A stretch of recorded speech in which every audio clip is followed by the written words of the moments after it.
Sylvanas' judgment has been data mined.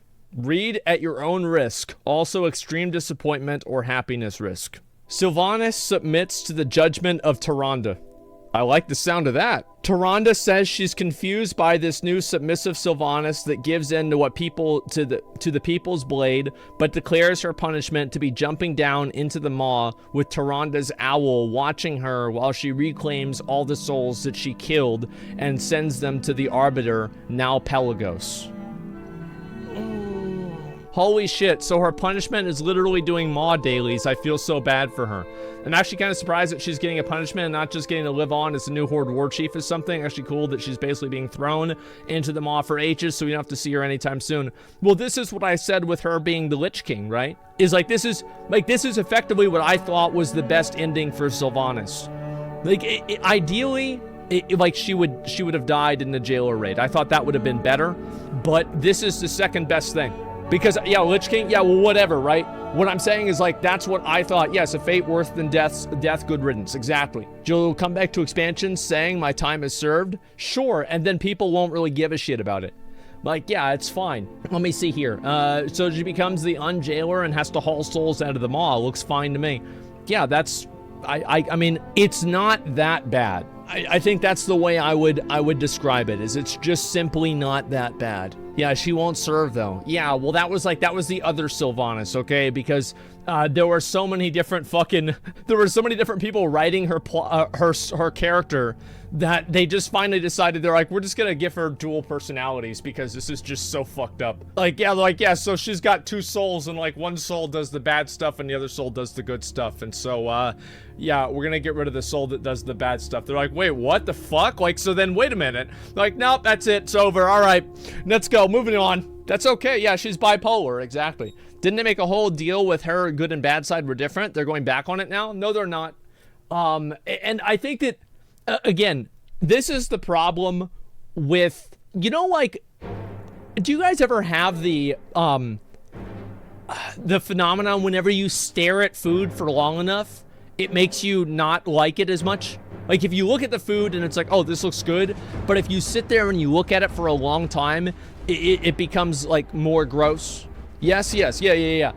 That's kind of the way that I feel about the WoW storyline, is that the less that you look at it, and the more that you just see like, oh wow, okay, that's cool, that's it, the better off you are. Because if you really think about this, you start asking yourself the question, why is Sylvanas having any of this bad stuff happen to her if she was under control of the jailer? Why was Arthas getting disenchanted whenever Arthas was also under control of the jailer?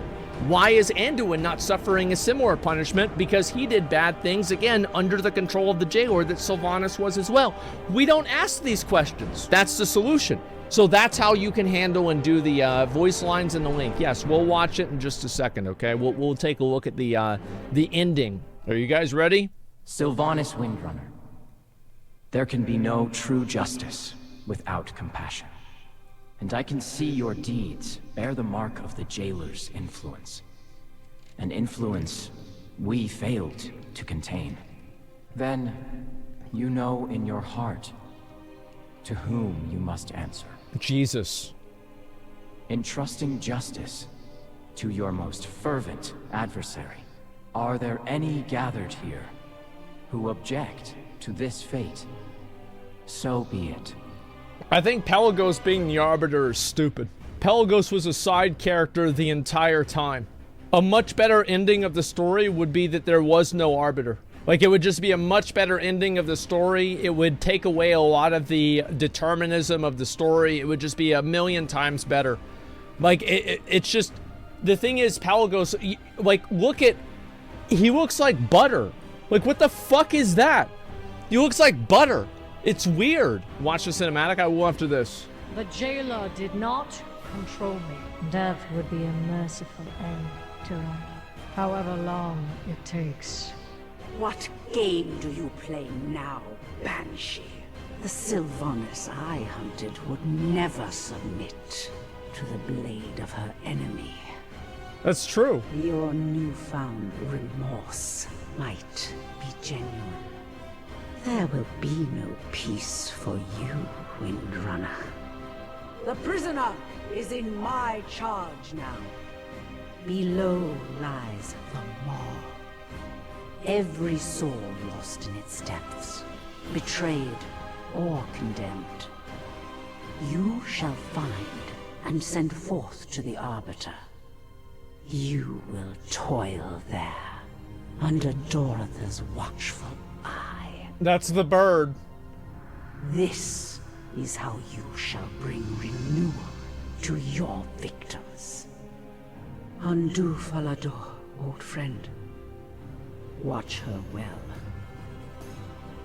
The time for your judgment is at hand. So what, do they just throw her down the middle of Orbo's? My Like, actions Oh! were mine alone, and I accept their consequences. And I do not expect your mercy. But it can never erase all you have done until there is peace for the souls of your victims. Bring her! An unjust fate to which you doomed so many. And it will be there that your penance begins. the penance? To be judged with the compassion all souls deserve. Scouring every darkened reach until the final soul is free, and you are all that remains, and my people. It shall be done. Okay, so let's talk about it. It's like, okay, so yeah, Sylvanas gets condemned to do dailies in Namah for the next 2 expansions. I think most people would consider this a fate worse than death as well. However, I feel like it should not really be just Tyrande. I mean, like, didn't Sylvanas, like, wasn't she the reason why Gen Greymane's son died?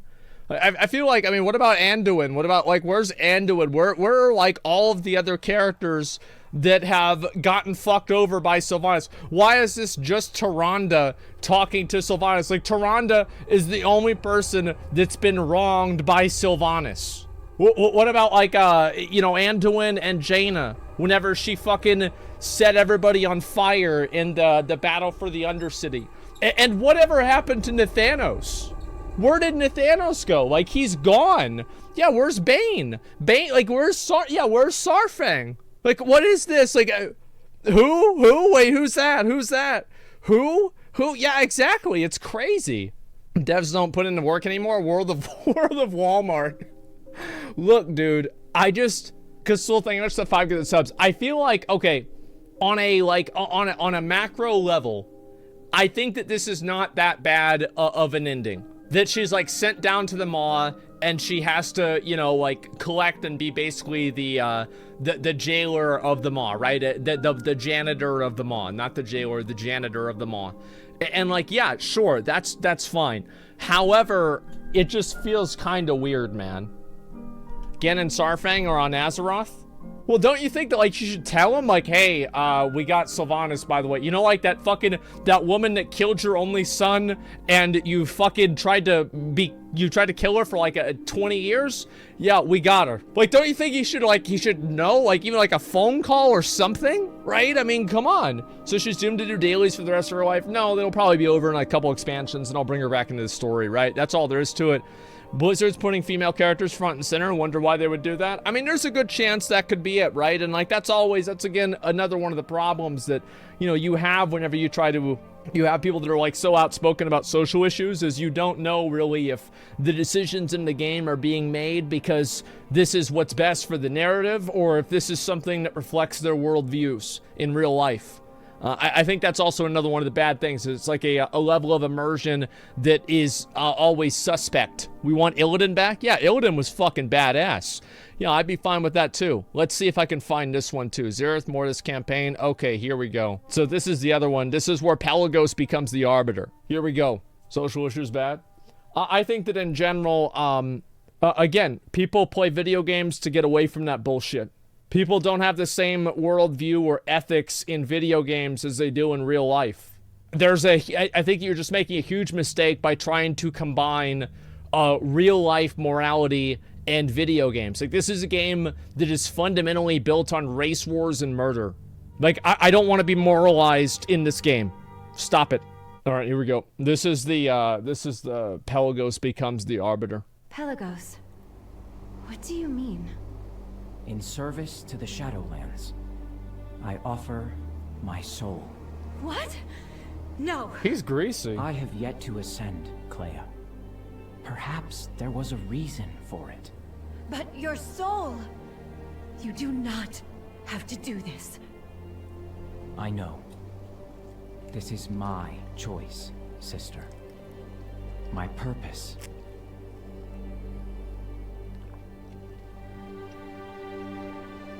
I do not want to let you go. Our souls are bound as one.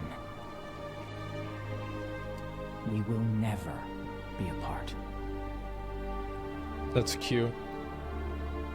That's very cute. A new voice freely offered. A worthy soul, pure and unburdened. Balance restored.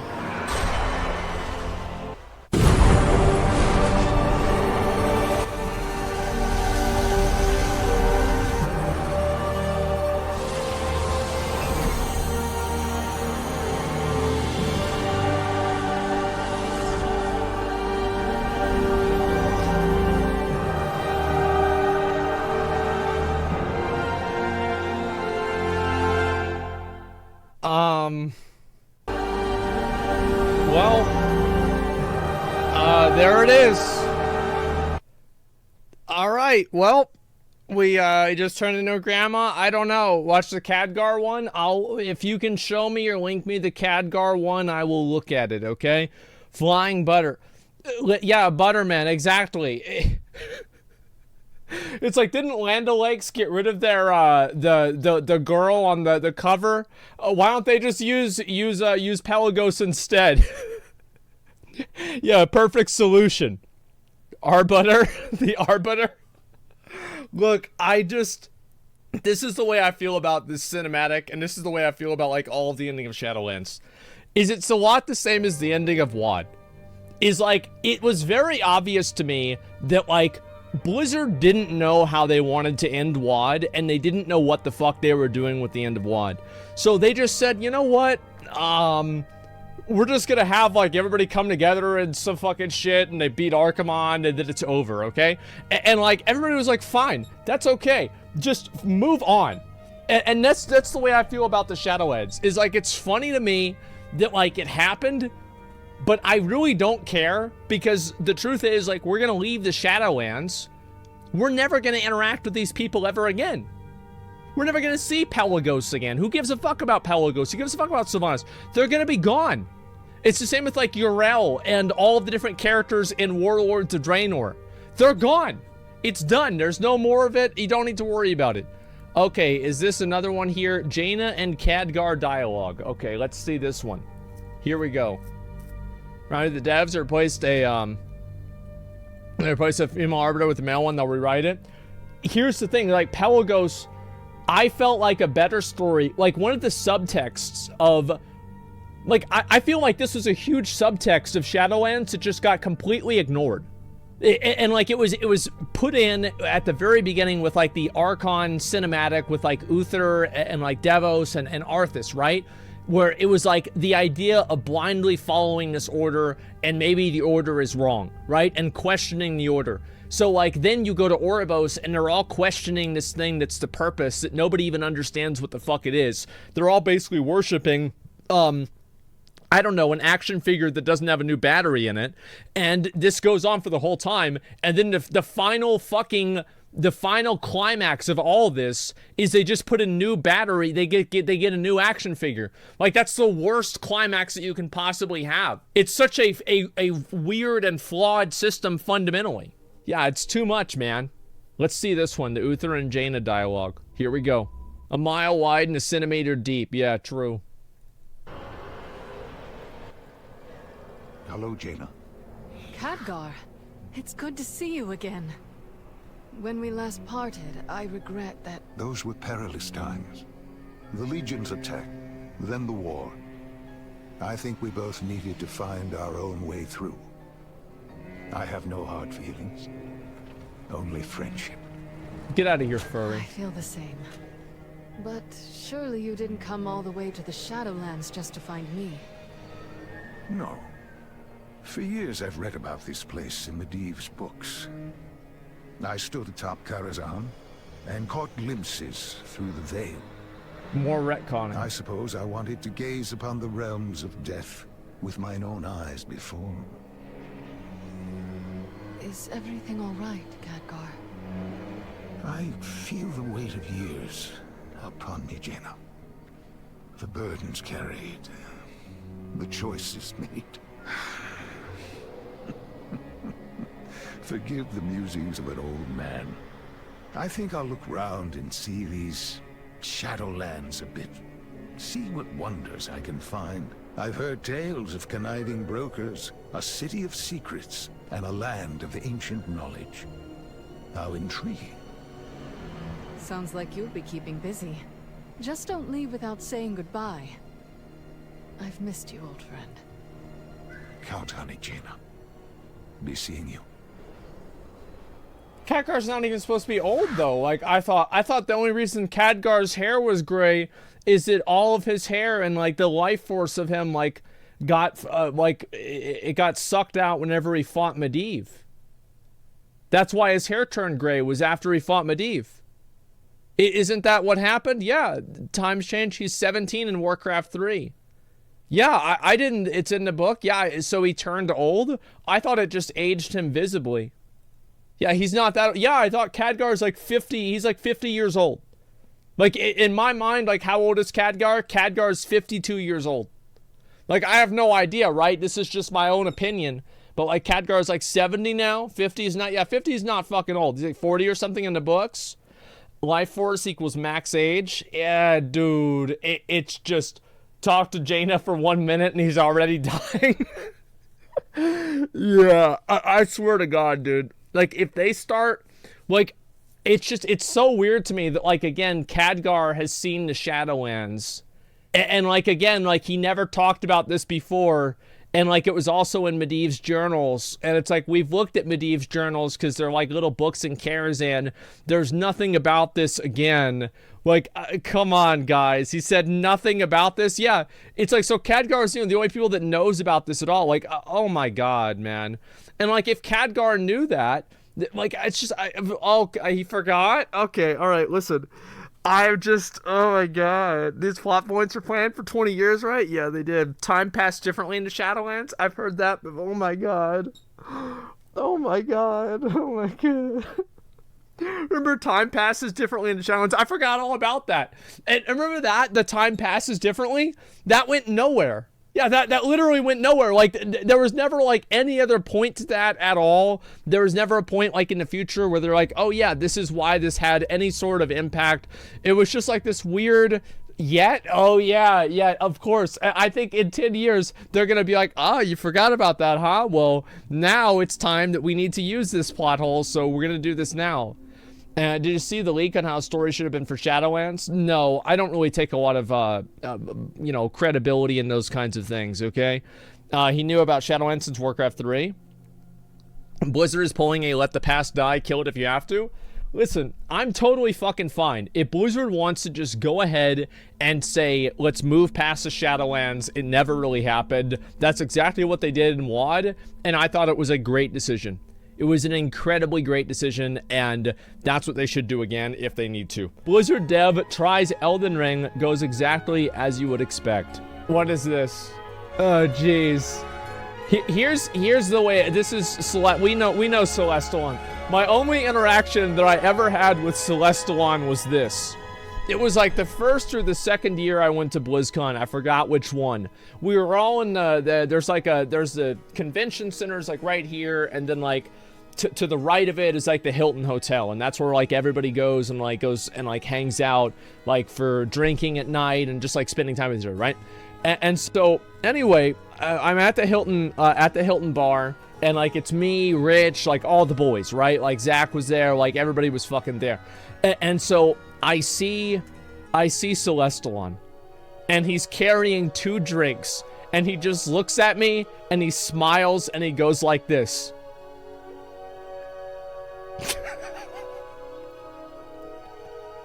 And I never said anything to him. And I was just like this. And that's the only interaction I've ever had with this guy. That's all there is. What does it mean? Nothing. It didn't mean anything. And so, yeah, I'm sure that, you know, the guy probably fucking hates me, right? That's what it comes down to. And, oh, a douchebag? Nah, it doesn't, like, the thing is, like, it doesn't make me mad. Like, that would make somebody mad on my, I don't get mad about stupid shit like that. I just think it's funny, right? It doesn't matter. So yeah, anyway, the guys, despite trying Elden Ring, despite not liking any previous FromSoft games, first impression, why does this game try so hard to make you not like it? Why do so many people like it for it? You're all mad. The tutorial teaches you buttons showing the default keybinds, not what you've changed them to. Okay, now I'm really tired of this pseudo multiplayer stuff. Can I just turn it off somehow? Yeah, actually you can. You just play offline. First death. Saw the thing coming, studied its movements. Clearly did the thing it was testing to avoid it. One shot anyway, felt like it was bullshit. So everybody knows what he did, right? Like, that's the best thing about this. Is like, everybody knows exactly what he did. He went and he saw the tree knight, the tree sentinel, and he watched it do 3 attacks. He's like, okay, all right, let's see how this... And that was it. That's exactly what happened. You know it, I know it, everybody fucking knows it. And I guess you noticed some hidden trick. The obvious thing was just trap to teach you the obvious thing is often a trap. Well, it is if you fight him that early, if you don't know what you're doing. Indeed, the obvious stand here to avoid death spot was a trap. Well, that's because that's not how it works. There's not a safe zone. It's not WoW. Like, you don't just stand there and... Actually, there are safe zones, but that's probably not one of them. And repeatedly dying my way through the place, learning each time, running back over and over, learn each safe spot, fun. So here's the way I see this, right? Because there are a lot of developers that don't like the fact that I think that there's a lot of developers. This is what it comes down to, is that there are a lot of developers out there that spent a long time in game development, and Elden Ring comes out, and people don't care that it's not good in the ways that game developers think are important. That's right, because we're not game developers. We don't care about how clean and sleek the menu is. We don't care about the UI experience. These things don't matter. They're not relevant. Well, it's the same though. You wipe a billion times harder difficulties than what you're supposed to do. How often to complain about that? Who knows? But like, all I'm really saying here is that this is what's happening, is that a lot of these developers, I think that for many of them, they're having to question, well, wait a second, these were the things that I thought were so important, and now you're seeing all these players that seemingly just don't give a fuck about them at all. And that's right. More and more, and this is what's happened with, like, you know, video games pushing social messaging and things like this, but it's also happened with the development of the games, is that there has been a larger and larger divide between a game developer and their audience. And I think this happens a lot of different ways. It happens because game developers, you know, who do they usually interact with? They usually interact with other game developers. So, like, they're talking about this and they're not really interacting with, like, their player base on, like, a individual level all the time. So how does this affect the games? Well, it affects the games by, you know, turning the games into being really good menus. Like, WoW has great menus. There are great menus. There are great, you know, it tells you what to do. Well, nobody gives a shit about this. Nobody cares about how good your cutscene is. Nobody cares about, you know, how many pixels, you know, an NPC's face has.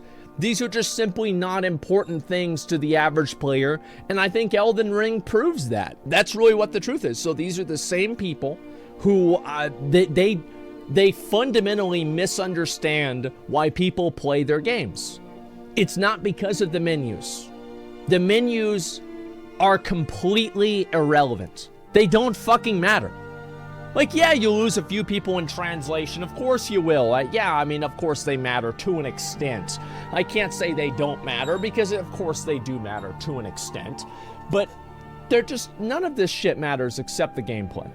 None of this matters except for the gameplay. Like, you don't remember the first car that got, you know, like 20 miles or 30 miles to the gallon, but a lot more people remember the first car that was able to go over 200 miles an hour. That's because that's what people give a shit about. People give a shit about going fast, popping off, and doing some crazy shit. That's all there is to it. Or a good story sometimes. Yeah, that's what it is. If the gameplay is shit, nothing else matters. Yes, the gameplay, and this is what a lot of these developers don't understand, is that gameplay is the only thing that matters. Because if you get gameplay wrong, nothing else matters. Think of gameplay as the cupcake, and the UI, the cinematics, the what do you call it? The graphics of the game. These are all just individual little pink sprinkles on the cupcake. Do they make the cupcake prettier? Yeah, they do. Absolutely, and it makes it a whole lot more fun to eat. But at the end of the day, you buy the cupcake because of the flavor of the cupcake. You're not buying it for the sprinkles. People are not buying video games because they've got great menus. They're buying video games because they've got great gameplay. And that's one of the reasons, again, that's one of the reasons why Lost Ark does so well too. It's because Lost Ark has a bunch of stupid bullshit. They have piles and piles and piles. They have stupid bullshit that is compounded on stupid bullshit. It's like, hold up, wait a minute. No, you thought you were done? No. So you've got to go over here and kill this guy who has a 10% chance to drop a painting. And then you need this painting so you can get a vitality potion to give yourself 5 more health. And there's like 50,000 of these in the game. So if you miss every single one, you're going to lose all your fucking, your health. And so that's what it is. But nobody gives a shit about that. Nobody cares because it feels fucking awesome to delete 20 mobs at the same time in one attack.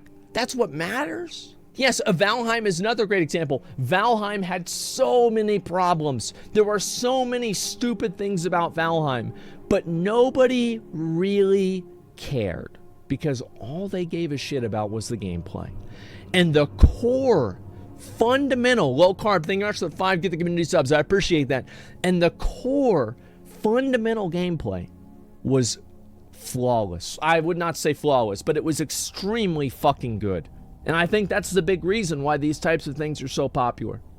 That's what it comes down to, is that it's the core gameplay that really drives it. And you know what the truth is? You want to know another great example of a game that has incredible great gameplay that people use to make up for all of its other shortcomings? World of Warcraft, which Celestalon was the developer on for years. World of Warcraft has probably the most responsive MMO combat out there from everything that I've played. Like, it is seamlessly responsive. It is actually one of the last things that Blizzard still gets right. It is like, yes, I think it is extremely good. BDO, I actually have played BDO. I think that that WoW's combat, like BDO's combat, is way cooler. Yeah, it definitely is. But in terms of like action to action and how those actions interact with your character, I think that WoW is just so far and above everything else. It's not even remotely close. And not only was it so far and above everything else, but it was so far and above everything else, and it came out in 2004. That is insane. That is absolutely fucking insane, man. So yeah, I think so. BDO combat's eye candy? No. Guild Wars? I don't know about Guild Wars. I don't really give a shit about Guild Wars 2. But basically nobody plays that game anyway. So like, I don't really know. It doesn't really matter. I played Elder Scrolls. I still think that WoW is better. There's no weird anime. Like, I feel like, just in general, getting animation locked feels bad in an MMO. That's really the way I feel. I feel like getting animation locked feels bad. Like, on a very fundamental level, I don't like it. It doesn't feel good. WoW does not have that problem. I think that WoW's combat system and WoW's combat is second to none. In terms of, like, I mean, it's hard to compare, like, Lost Ark with WoW, because Lost Ark is isometric. It's a totally different game. But overall, I think that WoW's combat is just, that's the one thing they get right. And that's why people keep playing the game. People don't keep playing the game because it's like, you know, got a great progression system. They don't keep playing the game because it's got great lore. They keep playing the game because the fundamental combat and the way that you interact with the game and the world is fulfilling and good. And that's the same reason why Elden Ring is so popular. It's the exact same reason. you're just used to it. Yeah, I think that helps out a lot. I definitely think so. But you can use, there are a lot of examples where, like, if you compare like WoW's combat to Final Fantasy's combat, listen, they just, the abilities, like, it's like you're playing with 150 MS. And they made this better in Endwalker, because I played the fucking thing, right? And so they did make this better, but it's not as good. It's just simply not as responsive, and that's all there is to it. And that doesn't mean that the game sucks. That just means that that's not its strong point. That's all there is to it. Sekiro, yeah, that's another one that's really good. So yeah, obviously being used to the game helps out a lot, but I think it's just as simple as whenever you hit a button, the thing happens. And I think that that feels good. So yeah, it's not surprising. Why are they tweeting every 5 minutes of playing? Well, they're just giving their opinion on it. I think it's important. I don't mind people giving their opinion on it, but I think this should be a real big eye-opener for game developers. What this should tell game developers is this. No one cares about what you care about. What you place value in doesn't matter. That is the one thing that they should, like, that's what I really think about with Elden Ring. It's synonym for crazy is nuts, these nuts. Okay, alright, Free John. That's, okay, alright. I know, I'd never seen that before. Absolutely not. So this is what it comes down to, is the things that you care about don't matter to the audience. It's the same thing as like movies and these other types of things. Like, you can have a movie, you know what a great movie was Napoleon Dynamite. Do you know why Napoleon Dynamite was so good? It's because it was built on making compelling characters with an interesting plot that was relatable. That's all there was to it. You don't need to fucking have Michael Bay blowing up an aircraft carrier. It doesn't matter. You just need something that's clean, easy to understand, and relatable, and just fundamentally good. And this is what game developers don't understand. They think that, you know, the cinematics and these kinds of things matter. The gameplay, the stuff that you learn in school matters. It doesn't. It doesn't matter as much as the gameplay. And if your gameplay sucks, then nothing else matters. And if it doesn't feel fulfilling, then nothing else matters. It feels fucking good whenever you beat the shit out of something in Elden Ring. And that's one thing that people don't understand. Yeah, that's the only thing that really fucking matters. Let me look back over here. I'm gonna look at this. Imagine that Blizzard employee trying to tell other people what's fun, what isn't fun. Yeah. Yeah, exactly. Well, again, like, I think that a lot of them are just in shock. That, like, a game can come out and simultaneously be bad in so many ways, but nobody cares. The audience doesn't care. Reviewers don't care. Nobody cares. And it's like the fucking, the Simpsons meme, right? Am I out of touch? No, it's the kids who are out of touch. Actually, no, you're out of touch. That's all there is to it. Yep, you're just out of touch.